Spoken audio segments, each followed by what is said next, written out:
지금 여러분 우리가 읽으신 말씀이 2026년 성교회 주제 성구입니다. 네, 하나님께 기도하면서 제가 받은 말씀이고요. 하나님께서 2026년 우리 성교회를 어떤 교회로 이끌어 가실 것인가, 여러분 이 말씀으로 이끌어 가실 것이고요. 그래서 새해 첫날 이 말씀으로, 하나님 주신 말씀으로, 또 우리 교회 표고가 어떻게 되냐면 새로운 이야기 함께 여는 하나님의 미래입니다. 우리 교회 표인데요, 제가 계신 뒤편에 보면은, 백그라운드에 보면은 여러분 새겨져 있죠. 뉴스토리 함께 여는 하나님의 미래. 우리 교회 2026년 주제가 되면서 동시에 오늘 말씀 제목입니다. 말씀을 통해서 하나님께서 우리 교회 가운데 어떠한 새로운 이야기를 써가기를 원하시는지 말씀을 통해서 같이 함께 살펴보겠습니다. 여러분 새해를 시작하고 4일이 지났죠? 네. 새해를 맞이하면서 여러분 바뀐 게 무엇이 있습니까? 어떤 게 우리 삶 가운데 바뀌게 되었을까요?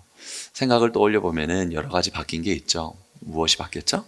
여러분 무엇보다 연도가 바뀌었죠. 네. 2025년에서 2026년이 되었습니다. 연도가 바뀐 것이죠. 그리고 또 무엇이 바뀌었을까요? 우리의 나이가 바뀌었죠. 네. 나이가 바뀌었습니다. 저도 떡국을 먹었습니다. 2그릇은 먹지 않고 1그릇을 먹어서 저도 나이가 1살 더 먹었습니다. 그리고 여러분 또 바뀐 게 뭐가 있을까요? 여러분 달력이 바뀌었잖아요. 그죠? 교회에서 주신 달력 다 받으셨나요? 예쁘죠? 그렇죠? 디자인도 예쁘고. 그래요. 여러분 여러 가지가 바뀌었습니다. 새해가 되면서 바뀐 여러 가지가 있고 또 바뀌어야 할 것이 있는데, 여러분 우리가 바뀌어야 되는 것 중에 하나가 무엇이냐면, 새해에 우리 믿음이 성숙해야 되겠죠. 네. 우리 하나님의 자녀로서 새해를 맞이하고 시간이 지나면서 바뀌어야 되는 것들 중에서 우리 믿음이 성숙해야 될 것이고, 또 우리의 영적인 시각이 달라져야 되겠죠. 똑같은 환경에서도 이전에 바라봤던 것과는 다른 시각을 가지고 하나님을 볼 수 있는 그런 시각을 우리가 가져야 될 것입니다. 영국의 총리였던 윈스턴 처칠이 1954년에 런던 의회에서 연설을 할 때 다음과 같은 말을 했습니다.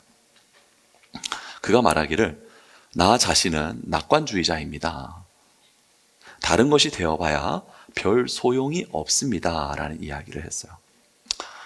처칠이 자기에 대해서 말하기를, 나는 낙관주의자입니다 그랬거든요. 다른 것이라고 했는데, 여러분 다른 것은 무엇이 있을까요? 다른 것은 뭐가 있냐면, 여러분 현실주의자들이 있겠죠. 그죠? 현실주의자들이 있을 것이고, 또 뭐가 있습니까? 비관주의자들이 있을 거예요. 그죠? 또 회의주의자들이 있을 것입니다. 여러분은 어떠신 것 같아요? 여러분 한번 생각해 보세요. 여러분은 낙관주의자입니까? 지독한 현실주의자입니까? 아니면 비관주의자입니까? 윈스턴 처칠 같은 경우에는 영국의 총리로서 2차 세계대전을 정면으로 받아낸 사람이잖아요. 사람들은 죽어가고 도시는 폐허가 되고 전쟁의 잔상송에서 어둠과 절망으로 가득한 시대를 지나왔던 사람입니다. 그런데 처칠이 그 시대를 잘 지나오면서 그는 비관주의자가 되지도 않았고 현실주의자도 되지 않았고 낙관주의자가 되었습니다. 모든 것이 잿더미가 되었고 모든 것이 무너졌고 사람들은 병들어가고 죽어가고 있었지만, 처칠은 국가의 지도자로서 그 모든 상황 가운데서, 어두운 상황에서 긍정적인 것을 바라봤고 깜깜한 상황 가운데서도 빛을 바라봤습니다.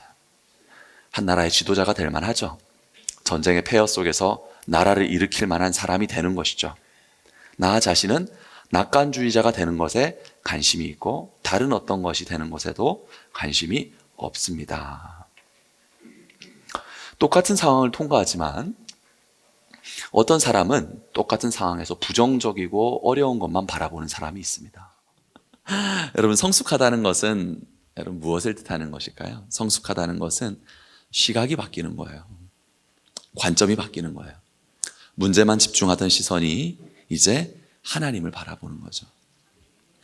높은 벽을 바라보던 시선이 하나님이 여실 문을 바라보는 것입니다. 현실만 바라보던 눈이 하나님이 예비하신 미래를 바라보는 거예요. 여러분, 이게 성숙함이에요.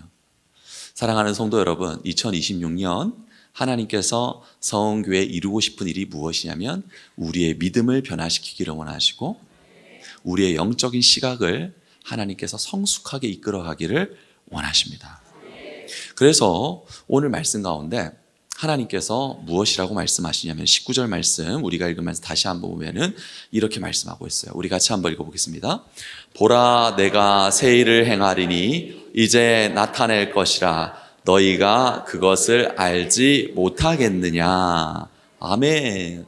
하나님께서 무엇이라고 말씀하시냐면은 내가 너희 가운데 새 일을 행할 것이야 라고 말씀하시면서 그것을 말씀하시면서 강조하시는 것이 보라 말씀하시는 거예요.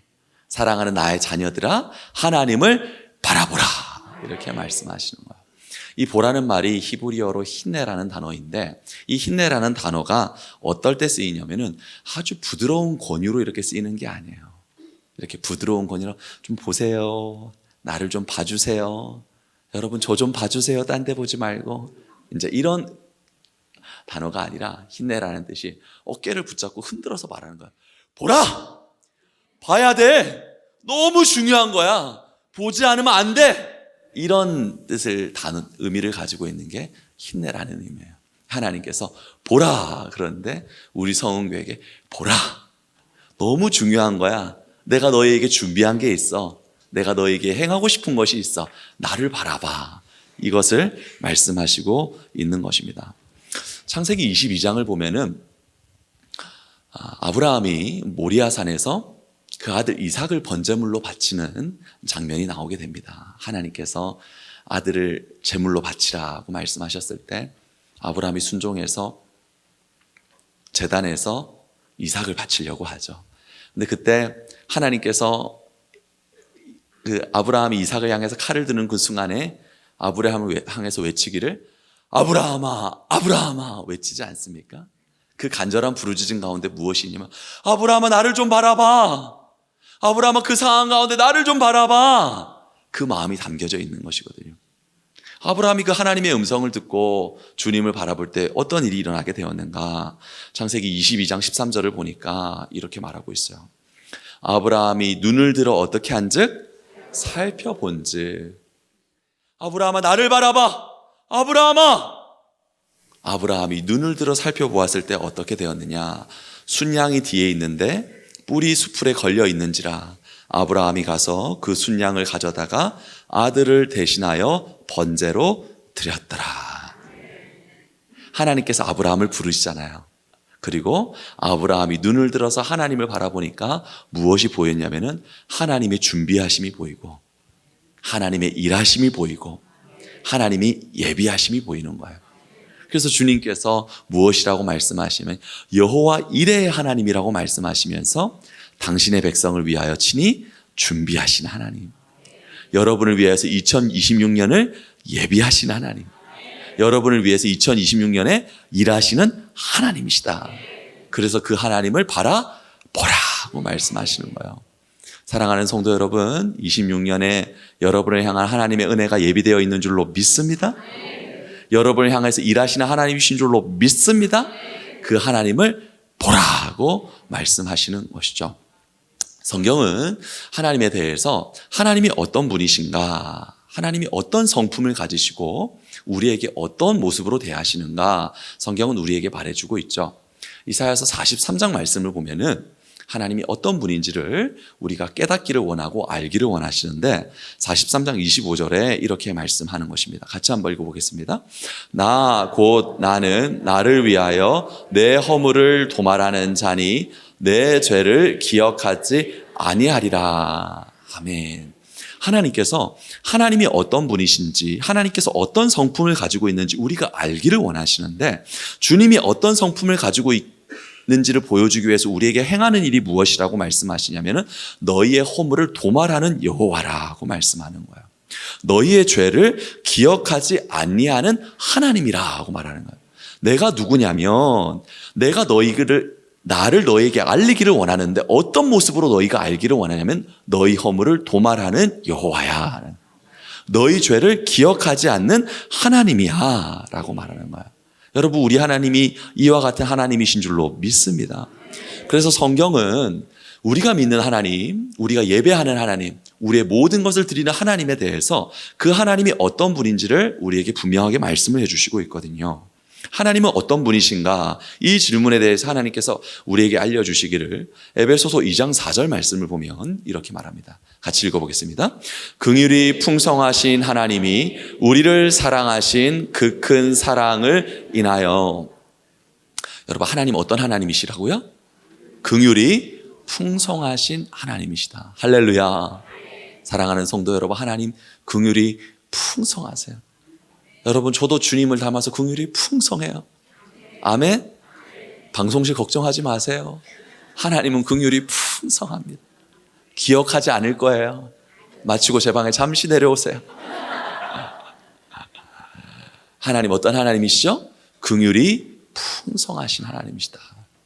하나님 어떤 분이십니까? 우리에게 말씀하시길 에베소서 1장 7절 말씀, 그가 그의 은혜의 풍성함을 따라 그의 피로 말미암아 속량 곧 제사함을 받았느니라. 아멘. 하나님 첫 번째 긍휼이 풍성하신 하나님이시죠. 두 번째 우리에게 알려주십니다. 나는 어떤 여호와라? 은혜가 풍성하신 하나님이시다. 우리 하나님 이런 하나님이세요.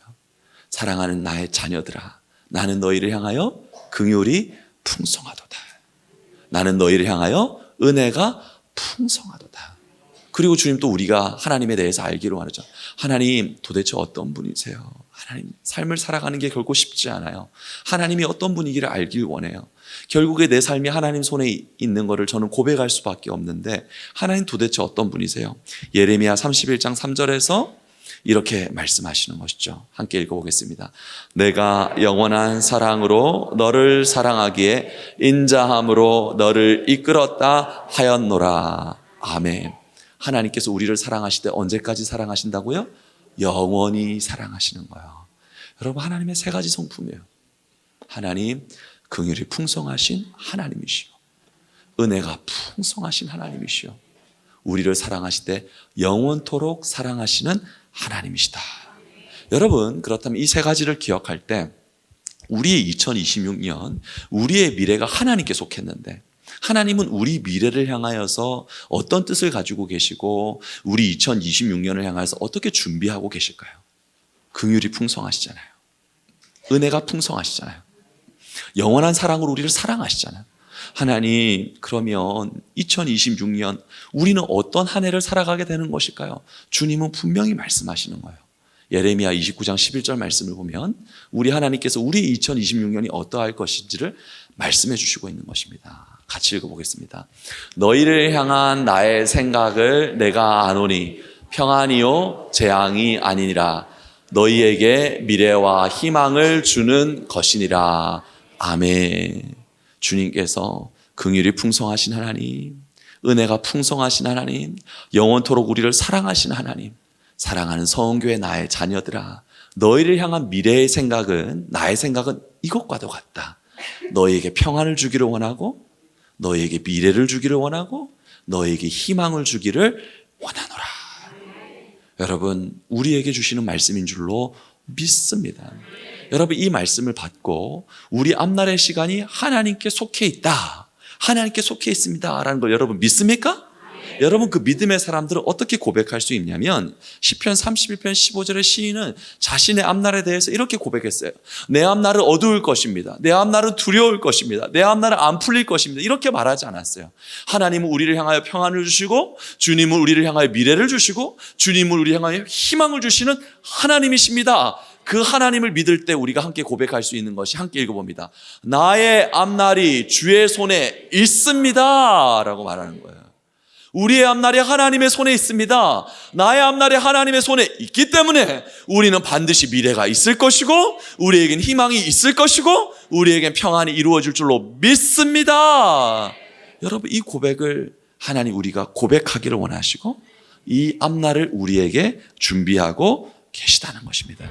긍휼이 풍성하신 하나님, 은혜가 풍성하신 하나님, 영원한 사랑으로 여러분을 사랑하신 하나님, 사랑하는 여러분, 앞날이 어둡지 않습니다. 염려되는 일들이 있습니까? 여러분, 그거는 인간적인 생각일 뿐이에요. 하나님의 생각은 달라요. 여러분은 미래가 있는 인생입니다. 여러분에겐 평안이 넘치는 인생입니다. 여러분에겐 희망이 이루어지는 2026년 한 해가 되는 것입니다. 주님께서는 그것을 우리를 위해서 예비하고 있다는 것입니다. 주님께서 내가 너희를 위하여 새 일을 예비하고 있다, 새 일을 준비하고 있다라고 말씀하시면서 19절에 어떻게 말씀하시냐면은 이렇게 말씀하시죠. 보라, 서온교회야, 흔들어 깨우져, 나를 봐. 내가 너희에게 새 일을 행할 것이야. 그리고 어떻게 말씀하십니까? 반드시 광야의 길을, 사막의 강을 낼 것이다 라고 말씀하는 거예요. 주님께서 광야의 길을 낸다고 했어요. 여러분, 이 광야라는 게 미드바르거든요. 미드바르. 너무 척박한 땅이어서 사람들이 살지 않아요. 사람들이 살지 않고 사람들이 다니지 않는 곳을 광야라고 그래요. 척박해서 사람이 살지 않고 사람이 다니지 않아도 길이 없어요. 그런데 주님께서 그 미드바르 광야에 무엇을 내신다고요? 길을 내신다고 그랬어요. 여러분, 나아갈 길을 열어주시는 거예요. 인생의 길을 열어주시는 거예요. 사막의 강이라 그랬잖아요. 사막의 강. 이 사막이 에시몬이라고 하는데 너무너무 황폐해요. 생명의 기운을 조금도 찾을 수가 없어요. 그래서 이 생명의 기운이 조금 더 없기 때문에 죽음밖에 없고 무엇보다 사람이 취할 수 있는 물이 없는 곳이에요. 그런데 하나님께서는 이 에시몬 사막 가운데 무엇을 내실 것이다? 강을 내실 것이다 라고 말씀하시는 거예요. 사랑하는 서온교회 성도들아, 내가 너희 가운데 새 일을 행할 것인데 광야 같은 삶이 있다면, 길을 잃어버린 삶이 있다면 반드시 길을 열어줄 것이고, 생명을 잃어버린 삶이 있다면 생명을 줄 것이고, 풍성한 은혜의 강이 넘치게 할 것이다. 그런데 그 일을 하시되 주님께서 어떻게 하신다고 말씀하시죠? 반드시 이룰 것이다. 반드시 이룰 것이다. 옆자리에 계신 분과 인사하세요. 반드시 이루어집니다. 여러분, 주님께서 반드시 이루어 주신다라고 말씀하고 있습니다. 그렇다면 하나님께서 우리 교회와 우리 성도들에게 이루는 하나님의 새 일, 세 가지가 무엇인지 말씀을 통해서 함께 살펴보겠습니다. 하나님이 우리에게 행하시는 첫 번째 일, 그것은 바로 무엇이냐면 같이 읽어보겠습니다. 새로운 인격을 만드십니다. 하나님께서 우리 안에 새 일을 행하시는데 어떤 일을 행하시냐면 우리의 인격을 변화시켜 주시는 거예요. 할렐루야! 네. 여러분, 인격이 변화되는 것보다 축복이 있습니까? 없죠? 속사람이 변화되는 것이 가장 큰 축복인 줄로 믿습니다. 오랫동안 변하지 않았던 내 고집, 오랫동안 변하지 않았던 내 인격, 오랫동안 변하지 않았던 내 성품, 우리 살아보니까 알잖아요. 우리 속사람이 얼마나 못됐는지를 아시잖아요. 그게 말 안 할게요. 주님이 그거 변화시켜 주신대요. 우리 인격을 변화시켜 주신대요. 지난 금요일 우리 신년 은혜의 밤이 있었죠. 그때 우리 자녀들 키즈 예배가 있었거든요. 그때 성경 골든벨을 했다 그러더라고요. 성경 골든벨. 그래서 성경 골든벨을 했는데 우리 자녀들 재밌게 했던 것 같아요. 여러분, 성경 골든벨 시간입니다. 물론 답을 맞추지 못한다고 해서 아무런 것도 묻지 않으니까 편안한 마음으로 들으십시오. 마태복음, 마가복음, 누가복음을 공간복음이라고 그러거든요. 자, 퀴즈예요. 여러분, 선물이 있을 수도 있어요. 마태복음, 마가복음, 누가복음에서 가장 먼저 기록된 성경이 무엇일까요? 저요? 목사님, 마태복음 아닙니까? 우리 권사님, 김 권사님. 마가복음. 이야, 달라. 정말 다르다. 맞죠? 여러분, 공간복음에서 가장 먼저 기록된 성경이 어떤 복음이죠? 마가복음이에요, 마가복음. 그래서 마태도 마가복음을 기록해서 참고해서 마태복음을 기록했고, 누가도 마가복음을 참고해서 누가복음을 기록했죠. 가장 먼저 기록된 성경이 마가복음이에요.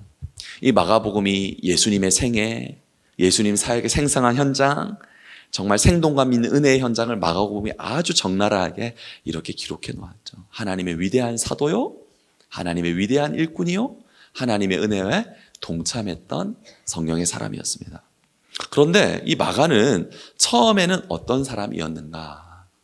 그는 복음서를 처음 기록할 만큼 훌륭하고 성숙하고 그런 복된 모습이 그에게 처음부터 있었는가? 마가는 어떤 사람이라고 성경에서 말하고 있는가 하는 것입니다. 사도시대에 가장 위대한 사도라고 그런다면은 사도 바울이겠죠. 바울이 가장 위대한 사도죠. 그리고 바울이 다메섹 도상에서 주님을 인격적으로 만나고 그가 위대한 사도가 설 수 있도록 그 옆에서 그의 도움이 되었던 사람이 바나바이지 않습니까?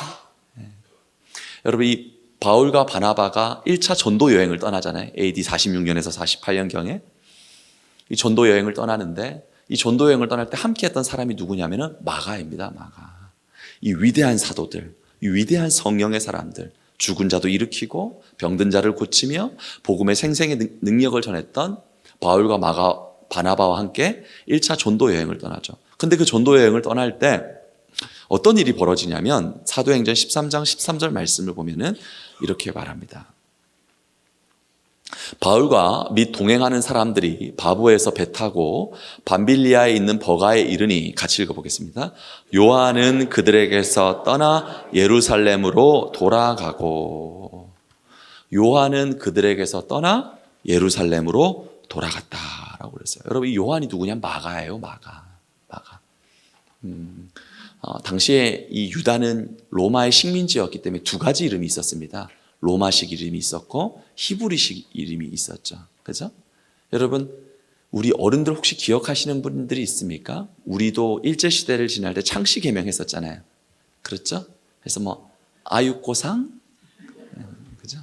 마츠다상 뭐 이런, 물론 여러분 희화하는 거는 절대 아닙니다. 우리도 그런 일이 있었던 것처럼 유다도 로마의 식민지였기 때문에 요한이라는 것은 히브리식 이름인 것이고 마가는 로마식 이름이에요. 그래서 사도행전을 보면 마가 요한이라고도 하죠. 예, 마가는 로마식 이름이고 요한은 히브리식 이름이다. 그래서 바울 같은 경우도 바울은 로마식 이름이고 사울은 히브리식 이름이다. 여러분 다 알고 있으셨죠? 그렇죠. 어쨌든 여러분 그런 뜻이 있는 것입니다. 그래서 요한에 대해서 말하기를, 요한이 뭐라고 말하냐면은 그 전도 여행 가운데 그들에게서 떠나 예루살렘으로 돌아갔다는 거죠. 왜냐하면은 여러분 복음을 전하는 게 어렵잖아요. 전도의 삶으로 살아낸다는 게 고통스럽잖아요. 아우 힘들어서 못하겠어요. 아우 너무 힘들어요. 저 이제 못하겠고 이 모든 어려움들, 고통들을 도저히 헤쳐나갈 수 없으니까 저 돌아가겠습니다 해서 마가가 그 전도여행 1차 전도여행 때 바울과 바나바를 떠나서 밤빌리아에서 헤어져 버립니다. 그의 고향으로 돌아가게 되죠. 바울이 1차 전도여행을 마치고 나서 2차 전도여행을 떠나게 되는데, 그 2차 전도여행을 떠나게 될 때 이 바나바가 마가의 삼촌이기 때문에 바나바가 다시 한번 마가에게 요청을 하죠. 바울에게 요청을 하죠. 우리가 마가를 이번에도 함께 데리고 갑시다. 그때 바울이, 이 영적 총명함이 있는 사람이 마가에 대해서 무엇이라고 말하냐면은 사도행전 13장 58절 말씀을 보면 이렇게 말하죠. 바울은 밤빌리아에서 자기들을 떠나, 같이 한번 읽어보겠습니다. 함께 일하러 가지 아니한 자를 데리고 가는 것이 옳지 않다 하여 그랬어요. 바울은 뭐라고 말했냐면은 이 사람은 우리와 함께 일하지 아니하는 사람이다. 하나님의 일에 합당하지 아니하다. 그렇게 판단을 해요. 여러분 바울이 얼마나 영적 총명함이 있어요. 그가 얼마나 사람의 중심을 꿰뚫어 볼 수 있는 눈이 있는 사람입니까? 그런데 그 바울이 마가를 향해서 뭐라고 하냐? 하나님의 일에 합당하지 아니하다. 함께 일하지 아니한 자이다. 라고 말하거든요. 이 일로 말미암아 바울과 바나바가 대판 싸우게 됩니다. 그러니까 여기서 우리가 한 가지 위로를 얻을 수 있는 게, 대판 싸우는 게 우리 가정에만 있는 게 아니라 위대한 사도들도 있는 것이구나. 네. 주님께서는 연약한 종을 들어서 쓰세요. 아멘? 이 일로 바울과 바나바가 크게 싸우고 서로 각자 전도 여행을 떠나게 돼요. 바울은 바울의 사람들과 함께 전도 여행을 하고 바나바는 마가를 데리고 전도 여행을 떠나게 되는 것입니다. 성경은 마가에서 하나님의 일에 적합하지 아니했다 이렇게 말을 하거든요. 그런데 그로부터 시간이 지나고 나서 수년의 시간이 지나고 나서 바울이 빌레몬에게 그 로마의 1차 투옥이 되었을 때 빌레몬에게 개인적인 편지를 보내는 게 빌레몬서예요. 그러니까 1차 전도 여행이 기원 후 약 46년에서 48년경에 있었고요. 바울이 로마의 감옥에 1차 투옥되었던 게 기원 후 62년에서 64년경입니다. 그러니까 1차 전도 여행으로부터 빌레몬이 기록될 당시에 약 한 12년에서 14년의 시간이 지났어요.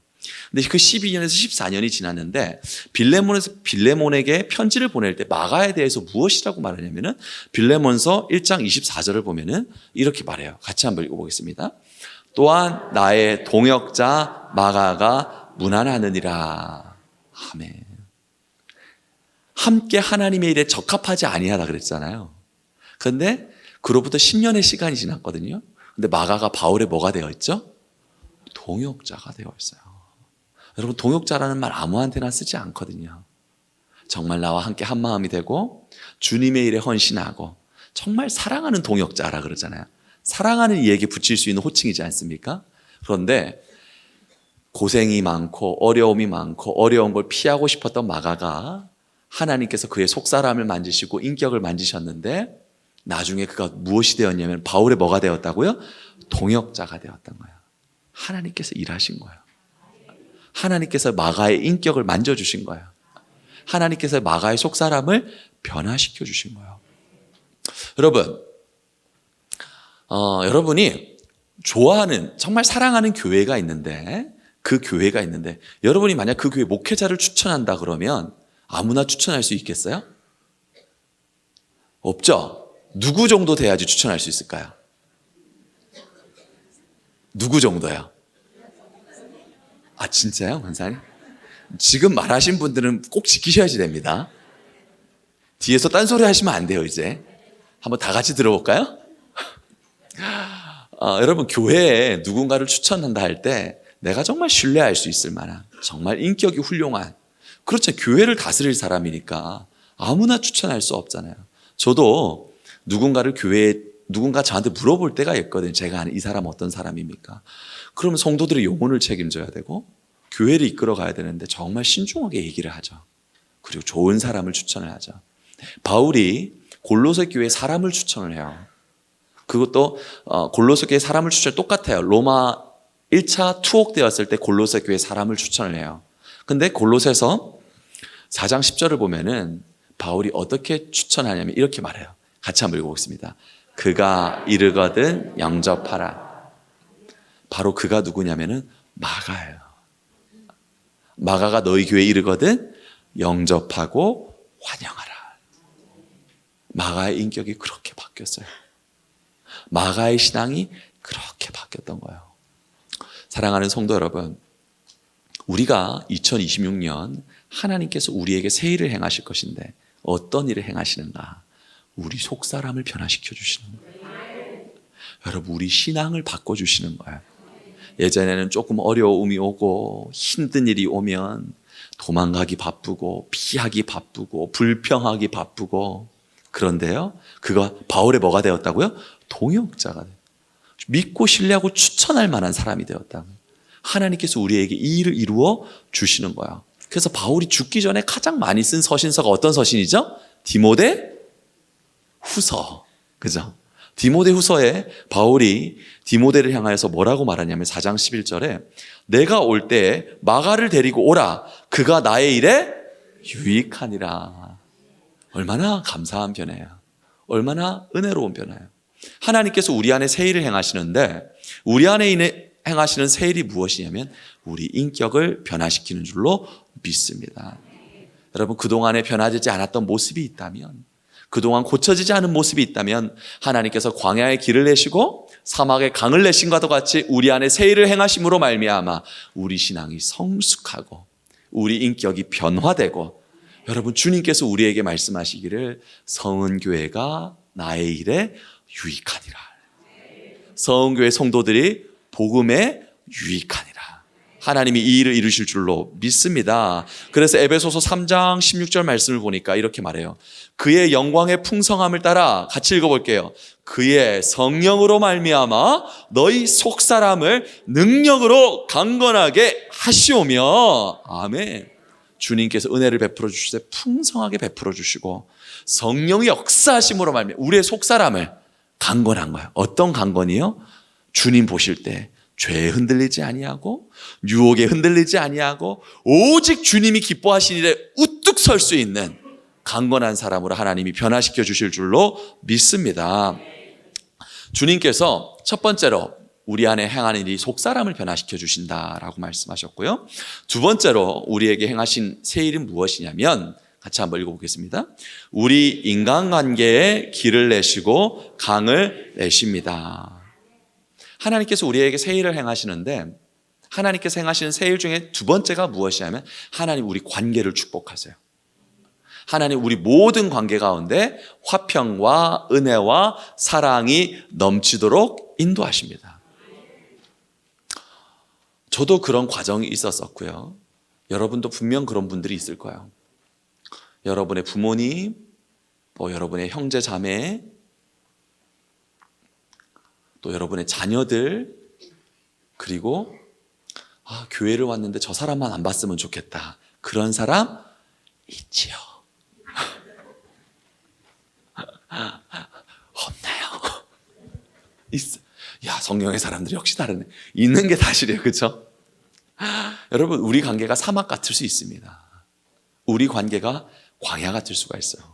그런데 하나님께서 우리 관계를 축복해 주시는데 우리 모든 관계에 생명의 생수를 흘려 보내실 것이라 말씀하시는 것입니다. 에베소서 2장 14절을 보면은 복음은 우리의 깨어진 관계를 어떻게 다루실 것인가에 대해서 말하죠. 같이 읽어보겠습니다. 그는 우리의 화평이신지라 둘로 하나를 만드사 원수된 것 곧 중간에 막힌 담을 자기 육체로 허시고. 하나님 우리의 화평이세요. 우리 관계 가운데 아무리 여러분 두터운 담이 있다고 할지라도 아무리 높은 담이 있다고 할지라도 하나님께서 무엇으로 허무신다고요? 자신의 육체로 자신의 십자가로 아무리 높은 담, 아무리 두터운 담도 허물어 주신다고 말씀하시는 것입니다. 여러분, 주님께서 여러분의 삶 가운데 행하기 원하시는 일은 여러분의 가족 가운데, 여러분의 성도 가운데 막혀있는 관계, 오랫동안 끊어졌던 관계, 2026년 새 일을 행하시는데 화목하게 하시는 거예요. 이 관계가 회복되어 보셨습니까? 여러분, 그동안 막혀있던 관계, 끊어져 있던 관계, 화해의 샘물이 흘러보세요. 사랑의 샘물이 흘러보세요. 그것만큼 기쁜 게 없어요. 그것만큼 감사한 게 없어요. 사랑하는 자여, 내 영혼이 잘된 같이, 내 관계가 잘된 같이, 내가 범사에 잘되고 강건하기를 간구하노라. 하나님 우리 영혼이 잘되는 열매가 뭐냐면 관계가 잘 돼요. 관계에 화평이 있어요. 관계에 기쁨이 있어요. 관계에 화평이 있고 관계에 기쁨이 있으니까 항상 누구를 봐도 기쁘고 감사하고 평안하고 희망이 있고 여러분 축복의 능력이 있는 줄로 믿습니다. 고린도후서 5장 18절에서 이렇게 말하죠. 모든 것이 하나님께로서 났으며 그가 그리스도로 말미암아 우리를 자기와 화목하게 하시고 함께 있습니다. 또 우리에게 화목하게 하는 직분을 주셨으니. 우리에게 어떤 직분을 맡기셨다고요? 화목하게 하는 직분. 옆에 계신 분에게 이렇게 인사하세요. 피스메이커십니다. 피스메이커. 여러분이 가는 곳마다 뭐가 된다고요? 회복이 되는 거예요. 여러분이 가는 곳마다 가정이 회복되는 거예요. 여러분이 가는 곳마다 교회가 회복되는 거예요. 여러분이 가는 곳마다 공동체가 회복되는 거예요. 왜냐하면 주님께서 우리에게 어떤 직분을 맡기셨냐면 화목하게 하는 직분을 맡기신 것이기 때문에. 2026년 하나님께서 성원교회 어떤 일을 하기를 원하시느냐? 여러분 우리 안에 화평이 넘치기를 원하십니다. 화목이 넘치기를 원하십니다. 예수님이 우리 안에 그 일을 넘치게 하실 것이고 예수님이 우리 안에 그것이 흘러나옴으로 말미암아 관계가 회복되는 역사가 나타나게 될 줄로 믿습니다. 여러분 성경을 보세요. 아무리 메마른 관계가 있고 아무리 여러분 끊어진 관계가 있다고 할지라도 하나님께서 그 관계를 어떻게 다루는지를 보세요. 성경의 야곱과 에서를 보면 이들의 관계가 가장 최악으로 시달렸을 때 어떻다라고 말하고 있냐면 창세기 27장 41절을 보니까 이렇게 말하고 있습니다. 그의 아버지가 야곱에게 축복한 그 축복으로 말미암아 에서가 야곱을 어떻게 했다 말이죠? 미워했대. 심중에 이르기를 아버지가 곡할 때가 가까웠은즉 내가 내 아우 야곱을 어떻게 해요? 죽이리라. 그러니까 가인과 아벨 후에 형제 관계가 가장 파국으로 치닫죠. 미워하고 죽여버릴 거야. 너무나도 분노와 시기와 상처가 가득해서 미워하는 것으로 끝내지 않고 내가 동생을 아우와 관계를 끝내는 정도가 아니라 저를 죽여버릴 거야. 너무너무 관계가 끝났죠. 도저히 회복될 수 없을 것 같죠. 그래서 야곱이 이 형의 이 죽이려고 하는 이 마음을 알고 외삼촌 라반의 집으로 20년간 도망가 있지 않습니까? 20년 동안 형 에서와 어떤 연락도 없어요. 어떤 소식도 주고받지 않았어요. 여러분 중에 그런 분 있을 거예요. 형제와 관계가 끊어진 지 전화 한 통 주고받은 지 수년이 지난 분들이 있을 거예요.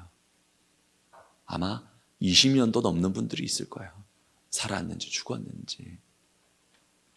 근데 하나님께서 야곱을 다시 가나안으로 올라오라고 하시거든요. 가나안으로 올라오라고 하실 때 그 형과의 관계가 있으니까 야곱의 마음에 두려움이 있잖아요. 형이 그대로 분노를 가지고 있으면, 형이 그대로 미움을 가지고 있으면 이제 어떡하면 좋나. 그래서 자기의 사람을 보내서 형 에서의 마음을 살핍니다. 그 에서의 마음을 살핀 거에 대해서 창세기 32장 6절은 이렇게 말하고 있는데요. 사자들이 야곱에게 돌아와 이르되, 같이 읽어보겠습니다. 우리가 주인의 형 에서에게 이른즉 그가 400명을 거느리고 주인을 만나려고 오더이다. 여기서 우리가 한번 질문 가져볼 수 있죠. 이 400명이 혹시 환영 인파 아닌가? 페스티벌 인원 아닌가? 형 에서의 마음이 바뀌어서 400명을 나를 환영하기 위해서 데리고 온 거 아닌가? 성경은 정확하게 기록하고 있지 않아요. 그런데 이 성경에서 400명이라는 의미는 항상 군사적인 의미를 가지고 있습니다. 그래서 사무엘상 22장을 보면은 다윗이 아둘람 굴의 피신에 있는데, 다윗이 아둘람 굴의 피신에 있을 때 그와 함께한 자가 몇 명이었더라? 400명이었다라고 말하거든요. 근데 이 400명이 다윗의 군사적인 토대가 됩니다. 그래서 이 400명이라는 이런 의미가 있고요. 사무엘상 25장을 봐도 그 다윗이 이 나발에게, 어리석은 사람 나발에게 올라갈 때 그가 그의 군사 400명을 대동하였더라. 그래요. 사무엘상 30장에 봐도 다윗이 시글락에서 어려움을 당할 때 아말렉 사람들을 쫓아갈 때 몇 명을 데리고 갔다 했을까요? 30장 외우시나요? 어떻게 하세요? 야, 성경 골든벨. 그죠? 400명이겠죠? 여러분, 400명은 군사적인 의미가 있어요. 근데 에서가 400명을 대동하여서 야곱이 올라온다고 했기에 야곱에게 왔더라. 그것은 어떤 의미냐면 나는 너를 용서하지 않았고 너와의 관계가 조금도 회복하지 않았고 너를 향한 미움과 분노를 그대로 가지고 있다는 것이거든요. 그때 야곱이 어떤 태도를 하나님 앞에서 취하냐면 창세기 32장 11절에 야곱이 이런 태도를 취합니다. 같이 읽어볼게요. 내가 주께 간구하오니 내 형 에서의 손에서 나를 건져 내시옵소서. 야곱이 야복강가에서 하나님께 간절히 기도해요. 하나님, 형과의 관계를 만져주세요. 하나님, 형과의 관계를 회복시켜주세요. 이 관계가 상처와 미움으로 원한으로 가득한 게 아니라 용서와 회복과 사랑이 형제관계 가운데 흐를 수 있도록 도와주세요. 그가 간절히 간구했다고 했습니다. 이 기도에 하나님께서 어떻게 일하셨느냐, 창세기 33장 4절을 보니까 이렇게 말하는 거예요. 같이 읽어보겠습니다. 에서가 달려와서 그를 맞이하여 안고 목을 어긋 맞추어 그와 입 맞추고 서로 우니라. 아멘. 하나님께서 야곱의 기도를 들으셨어요. 화목이 되어 주셨어요. 서로 눈물을 흘렸습니다. 그간의 미움이 눈물로 녹았고 그간의 상처와 그간의 원망이 눈물로 깨끗이 녹았어요. 이게 주님께서 우리에게 하시는 일이에요. 여러분, 그동안 끊어졌던 관계 있죠. 그동안 전화 한 통 하지 않고 여러분 메말려 버렸던 관계 있죠. 2026년 주님께서 그 관계를 회복시키기를 원하십니다. 그러면 어떻게 해야 되느냐? 방법을 알려드릴게요. 내일 새벽에 오면 알려드릴 테니까 내일 새벽부터 5일간 특세가 있거든요. 다 나오십시오. 주님께서 여러분에게 행하기 원하시는 일은 무엇이냐면 여러분 그 관계를 놓고 기도하기를 원하세요. 여러분 포기하지 마세요. 상대가 변화되지 않고 내 안에 상처가 지워지지 않는다고 해서 포기하지 마세요. 야곱이 기도했던 것처럼 우리가 하나님 앞에 관계를 위해서 끊임없이 기도할 때 야곱과 에서가 목을 어금 맞추고 서로 눈물을 흘리며 입맞춤하며 안았더라. 그 관계 회복이 우리에게 있게 될 줄로 믿습니다. 이 관계는 끝났다. 도저히 회복될 수 없다. 아니요, 그렇지 않아요. 하나님께서는 회복하기를 원하십니다. 그래서 26년 여러분의 행하기 원하시는 새 일 중에 두 번째가 무엇이냐면 여러분의 관계 가운데 은혜의 생수가 흐르기를 원하시고 그걸 위해서 기도하기를 원하시고 그것 가운데 과연 하나님께서 일하셨도다.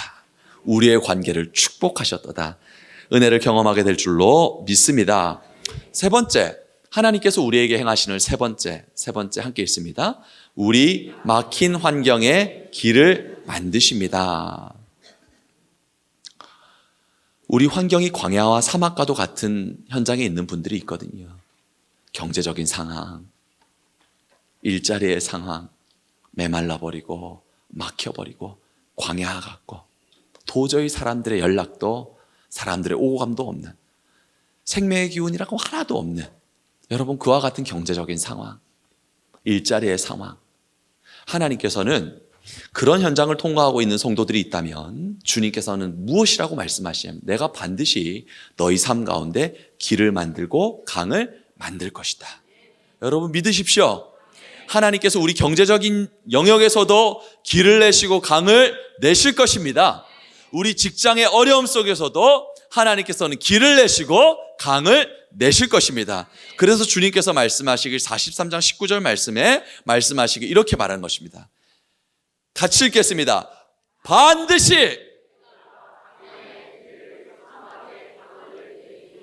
여러분의 경제적인 상황, 여러분의 직업의 현장 그 속에서 주님께서 길을 내시고 강을 내실 때 어떻게 해요? 반드시 낼 것이다. 여러분 주님 일하시면 되는 거예요.